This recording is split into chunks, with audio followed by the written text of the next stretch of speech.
Before I could even see where I was, I immediately felt a sharp pain shoot up my left leg. And that's when everything went black. He slammed into me and pinned me to the ground with his antlers. I remember this red light just filling my vision.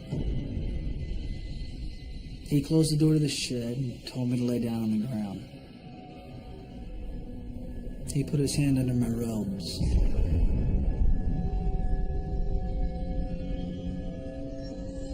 I remember looking down. My beard was completely red. There was so much blood.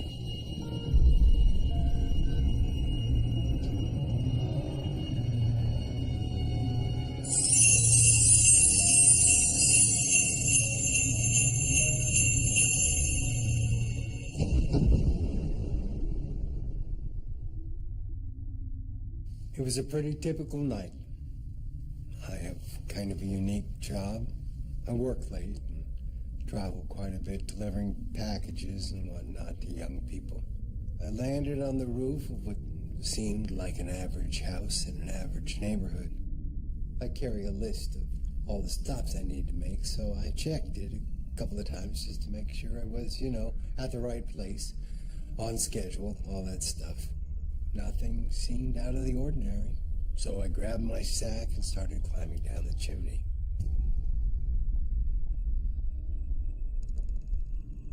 There was no wood at the bottom, no ashes or grate or anything. I thought, that's weird. Alabama gets pretty cold around this time, and I could tell the house didn't have central heating, and there was a quietness to the place that, I don't know, it just didn't sit well with me. But I had a lot more houses to get to, so I shrugged it off and stepped out into the living room. Before I could even see where I was, I immediately felt a sharp pain shoot up my left leg. And that's when everything went black.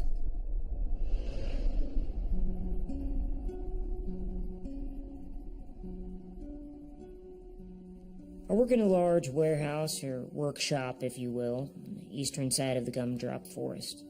Do a lot of work with my hands, making toys, trinkets, worldwide distribution. Every year we have a pretty big deadline, and it was looming. I remember that night I was working with my good buddy Sugar Flakes. We were pretty close. We'd been employed at the workshop for over 100 years, and our kids grew up together. We lived a block away from each other.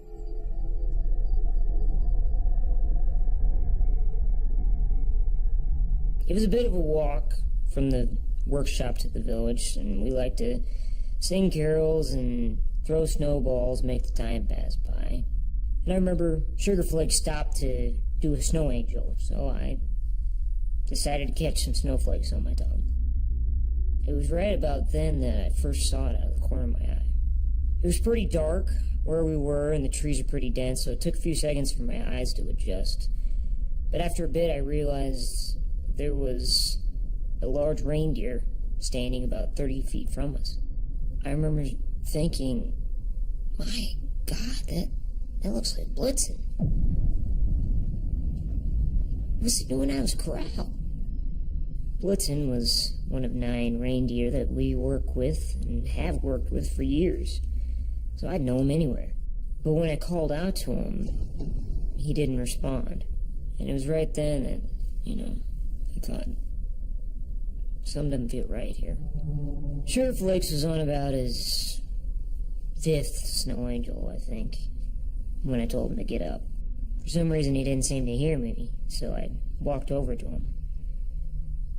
That's when the animal charged.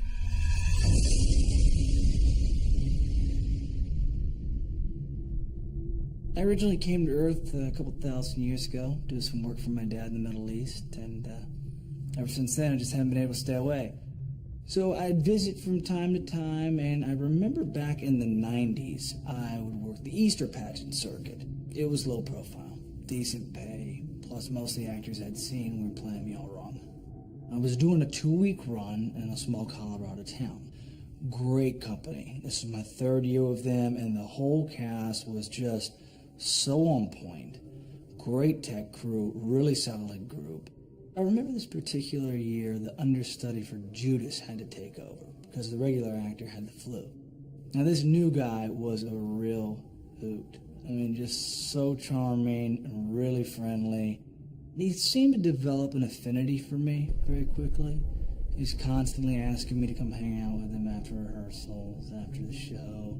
On our closing night, the cast stuck around to help break down the set, as you do. And one by one, people left until finally it was just me and Fake Judas. I gave him a hug, thanked him for a great run, and I was about to teleport into another dimension when he asked me if I could help jumpstart his car.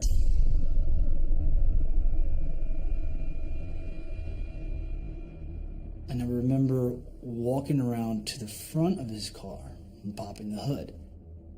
That's when I knew something wasn't right. The battery was fine.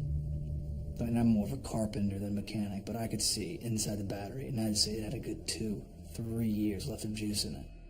I remember I turned to look for Fake Judas, and that's when I felt the gun press against the back of my head.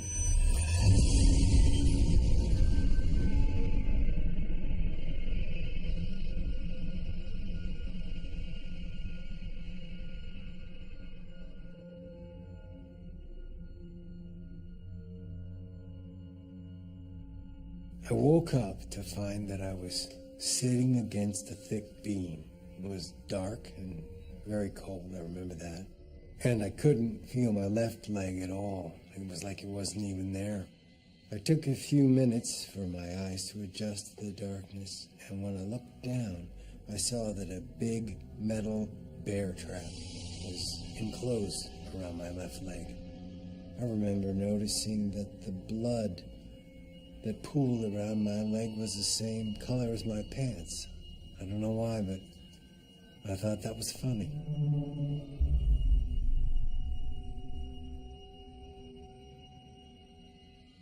I heard footsteps above me, kind of quickly walking around. Then a door opened and the light from the other room spilled in just enough so that I could see I was in a basement. There was a figure standing in the doorway. It was just a silhouette, but I could tell that it was a little boy. The boy started walking down the stairs, and I just said, "Who are you? Can you help me? I'm hurt." I don't know why. I guess maybe because he was a little kid, I just assumed he was there to help me. But once he got closer, and I saw the smile on his face, I knew that this kid wasn't one of the nice ones. He got real close, just right up to my face. And he couldn't have been older than 10, but I could smell the alcohol on his breath. Then he looked over and pointed to the corner of the room where my sack was sitting. His expression turned really cold. It's like the life went out of his eyes, and he said, "My name is Billy, and you're gonna give me everything I've ever wanted."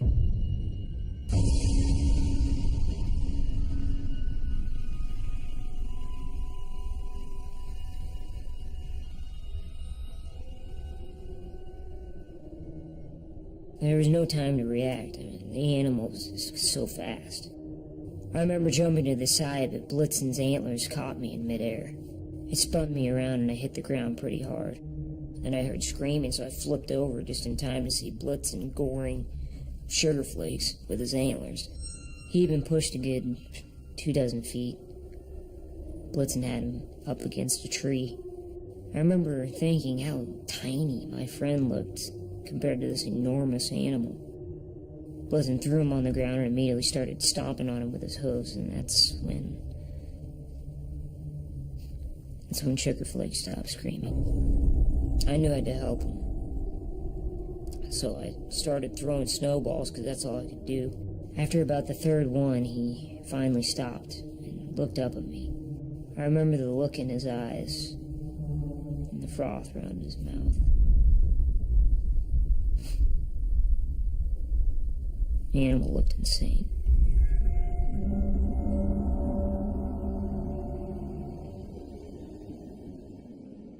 It was faint, but it was very shiny. I would even say it was glowing. It descended towards me, and as it got closer, I realized what it was. One of the reindeer was known for being a bit more ornery than the others. Some say it's because of his deformity. See, he's got this shiny red nose. The other reindeer excluded him because of it. He was an outcast. I remember trying to stand up and felt a shooting pain down my right leg. I thought, well, that's broke. But I didn't care. He slammed into me with his antlers, pinned me to the ground, and tossed me around like I was nothing. Then he walked up to me, and I remember it was so deliberate, and he pressed his nose up against my chest. My coat started to smolder and then caught on fire.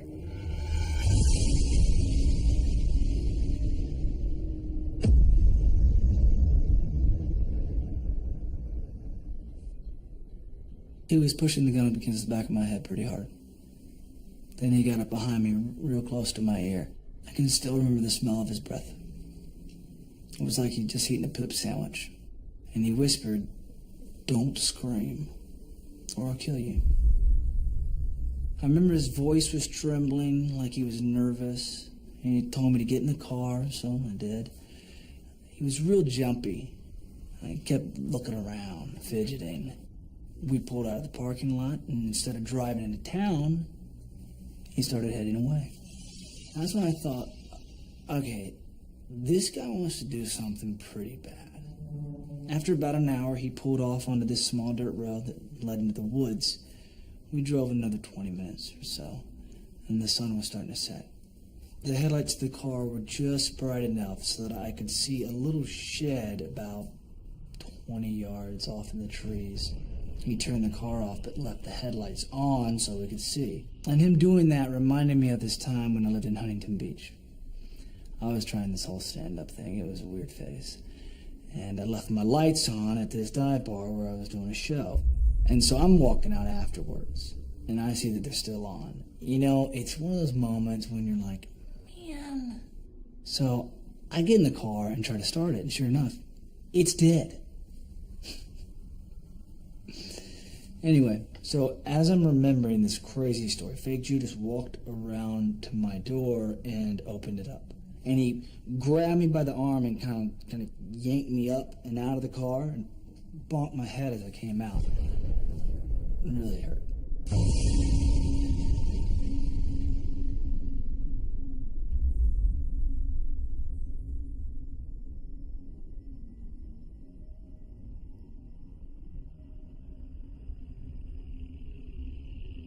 He pulled the sack over to where I was tied up, and he set it on my right side next to my arm. So when I looked down and saw that he'd left enough slack for me to be able to reach into the bag.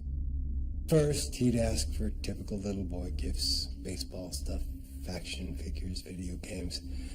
This went on and on for a few hours, and I started to think this is okay. I can handle this, you know. Then he asked for me to make his parents get back together. I knew I was in trouble. My sack contains a lot of gifts, but this was not one of them. I told him that I couldn't give him what he wanted, that it wasn't possible. He wouldn't accept it. He kept screaming at me over and over to give him this impossible gift. Finally, he stopped and he got real quiet. And that's when he asked for a pair of pliers. I've delivered a lot of items to kids over the last couple 100 years, and pliers were always pretty low on the list. I knew right away that he was asking for them because he intended to hurt me. I reached inside the bag, and as I lifted the pliers out of it, I kind of flicked them toward Billy as hard as I could with half my arm tied down. I remember they clipped the side of his face, and he screamed and turned away. That's when I kicked him in the stomach as hard as I could with my left leg.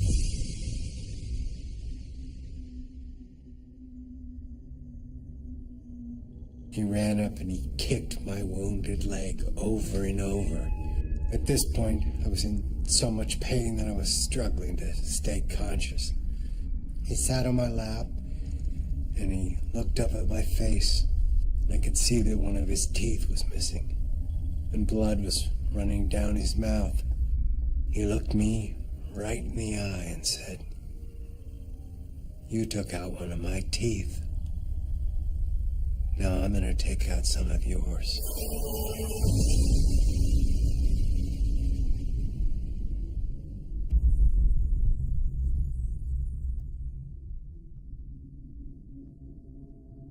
Rudolph's nose had burned through my coat, and he was kind of working his way up to my face.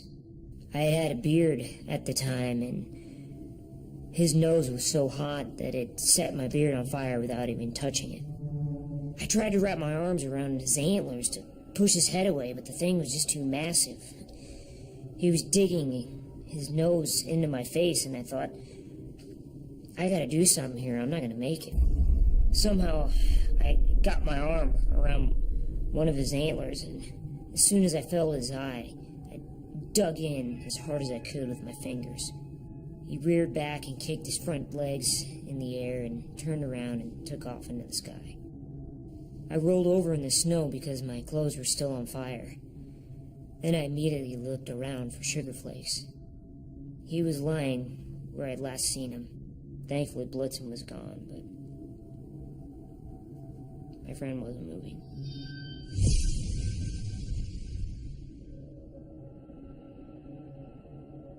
He had deep cuts all over his body and his face. Both of his legs were broken. He had a huge gash in his neck that glitter was just pouring out of. I tried to act as quick as I could. I tore my sleeve off and I wrapped it around his neck. And that seemed to help a bit, but he just lost too much glitter. I knew his only hope was for me to get to the gingerbread village as fast as I could.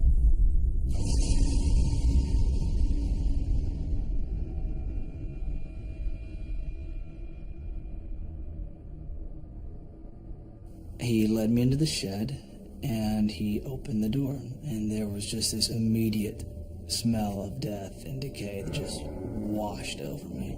It was like 20 lepers mixed with a bubonic plague.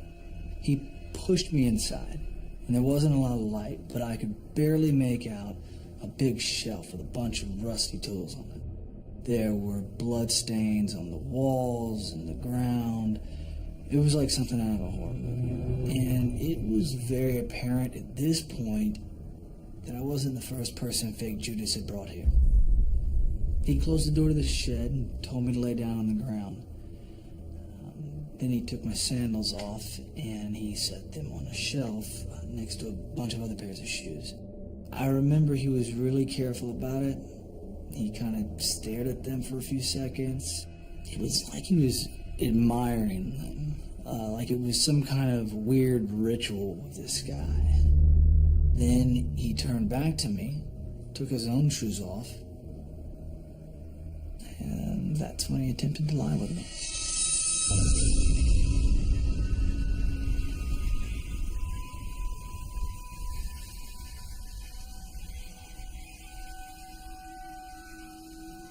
He couldn't get them out, and I remember him getting really upset at that. So instead of pulling them out, he just started hitting me in the mouth with the pliers. At that point, I thought of my wife. How she was probably sitting in a rocking chair, knitting me another sweater, with no idea what was happening to me.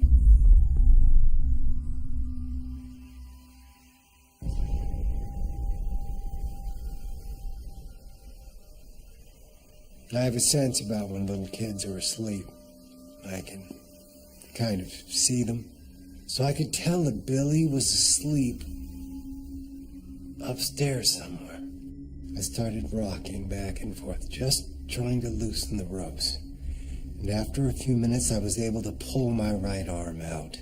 There was a box just within arm's reach. It had a bunch of dishes and plates in it. I reached out, got a hold of one of the plates, and managed to get it out. I started tapping the plate on the concrete floor, and eventually a piece of it broke off, and I used the sharp edge to start cutting through the rope. At this point, survival was the only thing on my mind. I stood up and kind of hopped on one leg up the stairs. I could tell that Billy was still asleep, and I figured I was so close to getting out that I just stopped caring about waking him up. I was free now, and I wasn't going to let him hurt me anymore.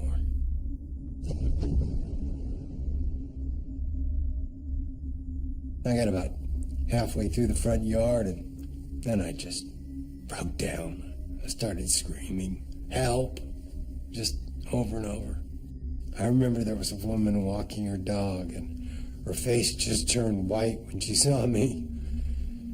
She dialed 911 on her cell phone, and she stayed with me until the police and the ambulance got there.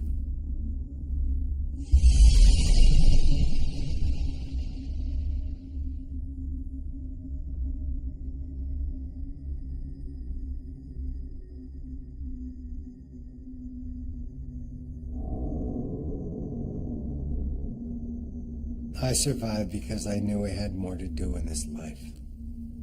It wasn't my time.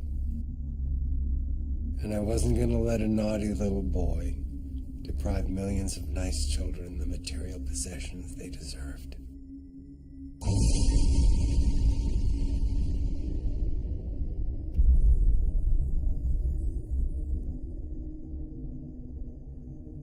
My body wanted to stop. But in my head, I kept thinking about Sugarflake's wife and kids. He has a little gaggle of girls. And I knew if they were ever going to see him again, it was up to me.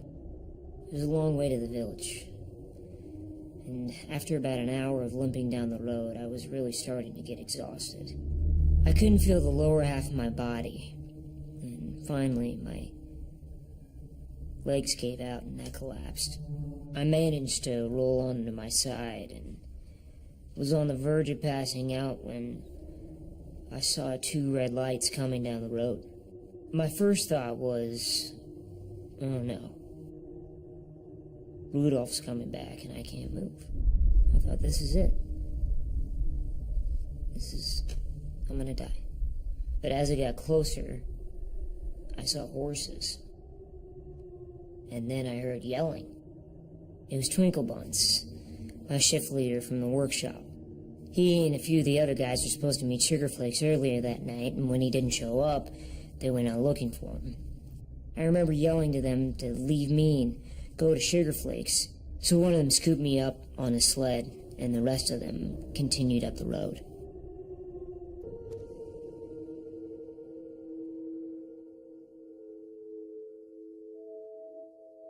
When I heard Sugarflakes didn't make it, I guess I can't say I was surprised.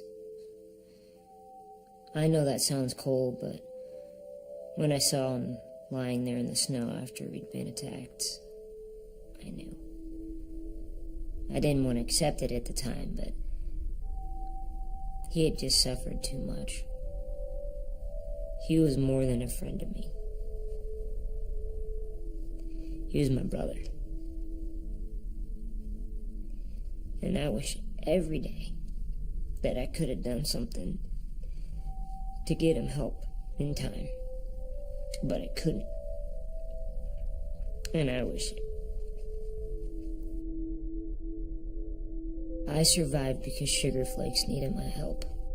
In the end, trying to save my friends would save me. It forced me to not give up until help came.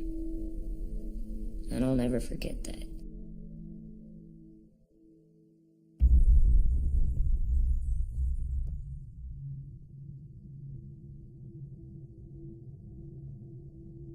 He put his hands under my robes, and as soon as he started rubbing my thigh, that's when he officially crossed the line.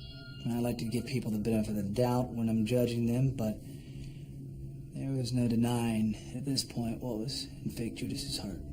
Usually I'll say a clever one-liner before I smite someone, feed my sheep. Conjure a flock of carnivorous sheep, they'll come in, eat the person or whatever. But it'd been a long day. I was tired, so I just snapped my fingers, erased him from existence. On my way out, I resurrected the other people who fake Judas killed over the years, and they were all confused, just like, huh, what's going on? Where are we? Then they realized and got all weepy, started hugging each other. I'm just standing there going, hello. Anytime, guys. Took them 15 minutes to say thanks. Ridiculous. I survived because I'm immortal. My dad created the universe. I basically have superpowers. I mean, is that even a serious question? Is it not obvious? I'm not going anywhere. Eternity. Come on. Are we done? So, if I was sitting across from one of your friends and they had to sell me on Mr. Ricky Leary, what are some of the good things that they would tell me? Well, I have been divorced 5 times. Which, of course, shows you I'm a one-man woman. It just didn't sit well with me. But I had a lot more houses to get to, so I shrugged it off and stepped out into the living room. Before I could even see where I was, I immediately felt a sharp pain shoot up my left leg. And that's when everything went black.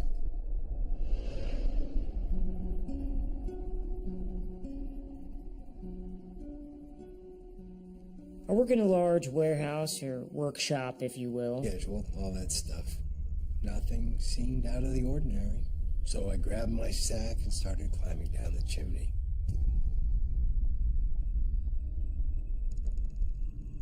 There was no wood at the bottom. No ashes or grate or anything. I thought, that's weird. Alabama gets pretty cold around this time, and I could tell the house didn't have central heating.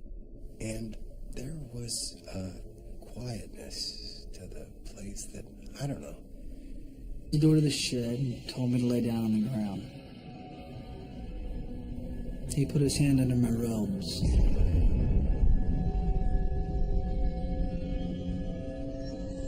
I remember looking down. My beard was completely red. There was so much blood.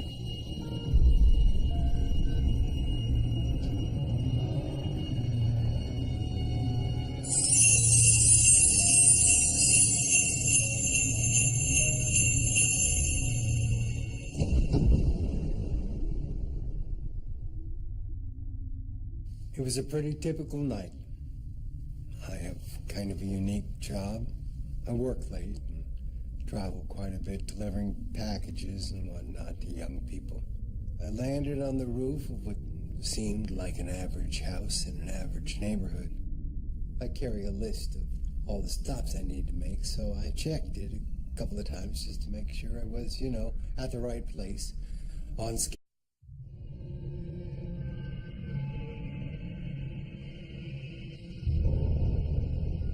Before I could even see where I was, I immediately felt a sharp pain shoot up my left leg. And that's when everything went black. He slammed into me and pinned me to the ground with his antlers. I remember this red light just filling my vision. He closed.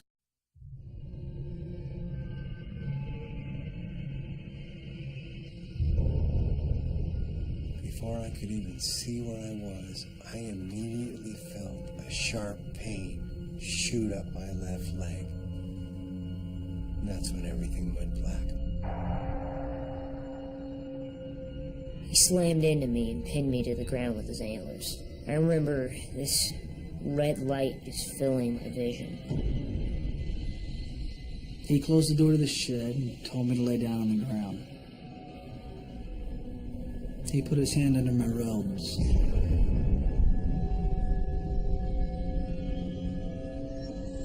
I remember looking down. My beard was completely red. There was so much blood.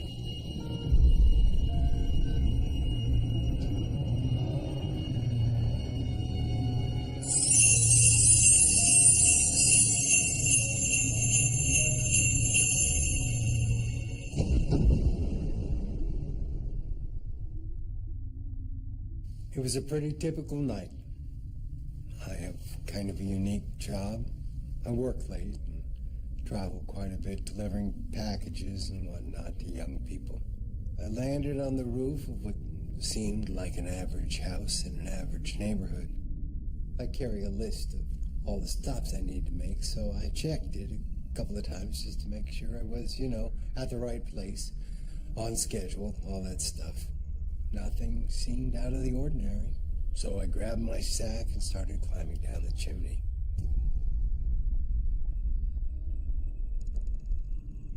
There was no wood at the bottom, no ashes or grate or anything. I thought, that's weird. Alabama gets pretty cold around this time, and I could tell the house didn't have central heating. And there was a quietness to the place that, I don't know, it just didn't sit well with me. But I had a lot more houses to get to, so I shrugged it off and stepped out into the living room. Before I could even see where I was, I immediately felt a sharp pain shoot up my left leg. And that's when everything went black.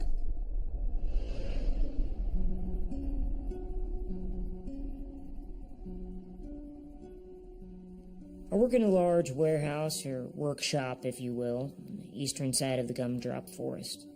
Do a lot of work with my hands, making toys, trinkets, worldwide distribution.